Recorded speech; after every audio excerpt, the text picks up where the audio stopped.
ito, wala, yun. Ano lang yan. Ito talagang tunay. Ito totoo. Di ba? Because our guest tonight, friends, is the winner of Mr. Gay World Philippines 13, and he's set to go to Antwerp, Belgium on July 31 to August 4 to represent us in the Mr. Gay World International. No? In the whole wide world. Please welcome on the program, Mr. Gay World Philippines, Erimar Ortigas.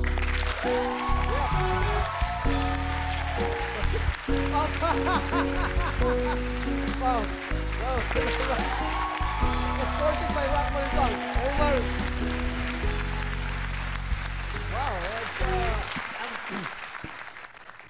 Wow, it's Pare, Mare, welcome to the show. Good evening, everyone. Thank you very much for making time, ha? And congratulations, ha? Let's talk about yung pageant muna na pinanalo mo dito sa ano. When was this held? Itong 2013 lang ba to or ano? Yes, the competition actually this year, I was handpicked to represent Philippines. Ah, handpicked yan. Yes. Hindi kayo na dumaan na parang another pageant muna for the ano? We had our pageant before. I joined year 2009. Okay. But this year, I was handpicked to represent Philippines for Mr. Gay World. Wow! Galing. Paano ka hinahandpick mo ng gano'n? Oh my God, sino? Ikaw. Ganun ba? Ikaw ang mananalo ngayon. Ganun ba yan? O talaga? So, nagpadala na lang kayo, o resume-wise na lang yan, or gano'n? Of course, for the evaluation ng organizers and siguro yung criteria ko nag-match to talagang represent Philippines sa Belgium. Erimar, yung there are what do you call, di ba, you categorize our gay community. There are screaming and there's calm or how do you categorize yung like katulad mo na hindi ikaw yung ano ba, how do you put it, yung hindi of course you're proud and gay, di ba, but hindi yung maingay. How do you call it? Noisy? That's why, it's important na may mga, competition like this Mr. Gay World. Kasi it's about time na we showcase also the other side of gay men. Na hindi lang porke sinabing bading ka or bakla ka, it doesn't mean na cross-dresser lang or transgender. Meron ding mga tinatawag na gay men like us. The professionals, those who, actually, nung meron akong, to be very candid with you, meron ako nung mga barkada before, siguro dalawa lang, lalabas kami, mga 7. Dalawa kami na straight, lahat, the rest, puro gays. Kaya meron akong song na nagawa, kasi meron kasing kaming kaibigan na meron siya sinabi na, nakaka-break niya lang ng boyfriend niya. This is true story to, Erimar, ha? Kaka-break niya lang ng boyfriend niya, tapos meron siya sinabing word na, sabi ko sa kanya, bakit mo pinakawalan? Akala ko ba, gusto mo? Ang sabi niya sa akin, I have to let him go before he goes away. Sabi ko, lalim na. Hindi nga, ganun. So, cut long story short, I have a song entitled, I'm Letting You Go Before You Go Away. And that is from a gay friend of mine. Wow.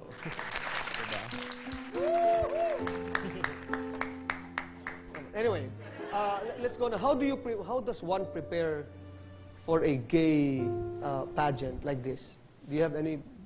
Right now, I have been involving myself to different LGBT projects.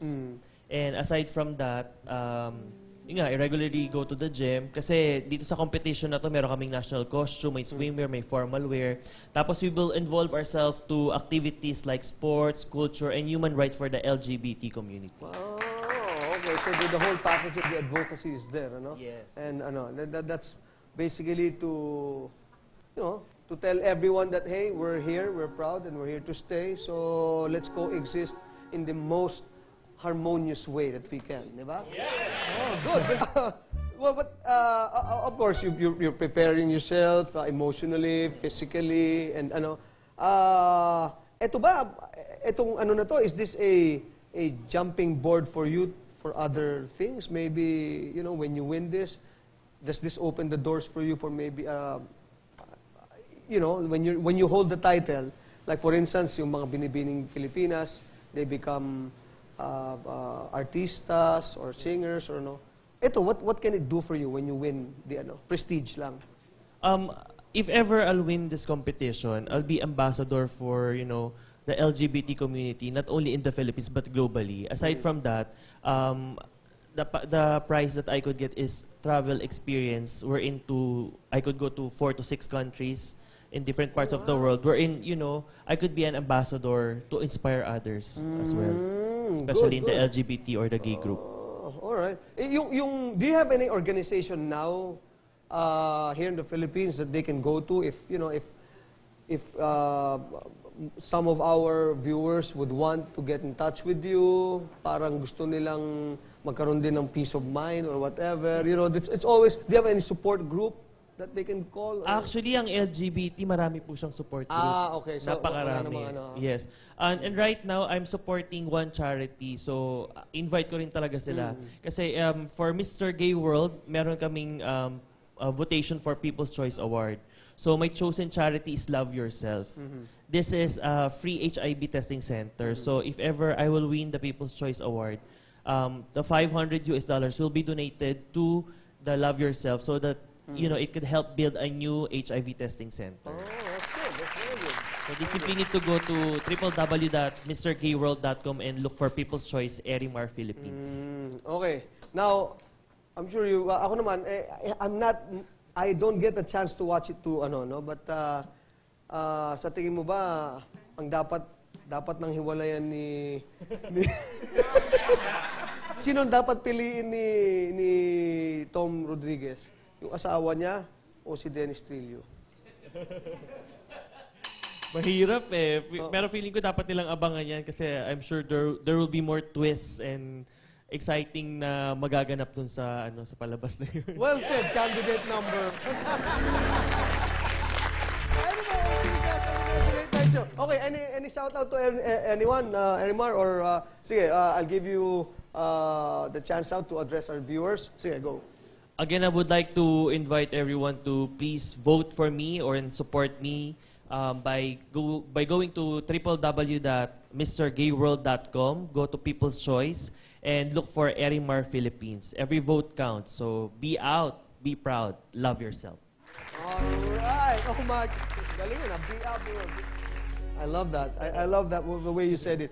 Ang una natin gawin, palitan na natin yung bading. Alisin natin yung bading. Gawin natin gooding, kasi wag bad.